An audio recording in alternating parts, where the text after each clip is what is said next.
up guys? Ngayon naglaro ulit ako ng Roblox pero Brookhaven naman. Ngayon gumawa ako dito ng Jollibee. Gumawa ako dito ng Jollibee na na dito sa Roblox. Ito guys, gumawa ako ng Jollibee. Ayan o. Nakalagay sa side Jollibee. Tapos meron tayo dito welcome to Jollibee. Tapos meron tayong ATM. Open lang natin.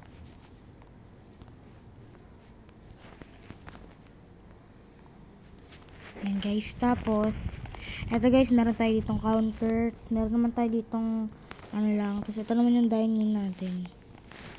Ayan guys, tapos may nilagay naman ako dun guys na sign na Jollibee at House 13. Ayan guys. So guys, sa next video ko na lang i-tutorial kung paano gawin to. Pero ngayon guys, ito meron tayong ngayon guys, wala pa akong mga masyadong customers. Pero meron na tayo ditong mga kapitbahay. Baka bumili din sila. So ito ngayon guys, nag-ano lang tayo. Ayun, meron na tayong okay.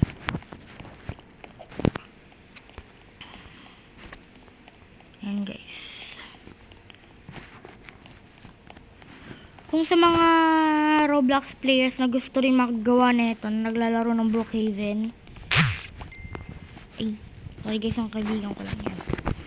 Ito guys. Meron tayo dito guys na ayan o, meron na tayo mga props. So guys, ang gagawin lang natin, ito guys, baka bumili to sa atin. Punta tayo dito sa shop ko. Ayan guys. Pero guys, huwag muna natin ito pahabain kasi wala pa ako masyadong oras. So if you enjoyed the video, click subscribe and hit the bell button. Tapos comment lang kayo kung gusto niyo pa ng part 2. Yan guys. Ayan. Bye! Throw your hands up if you with it, drop it.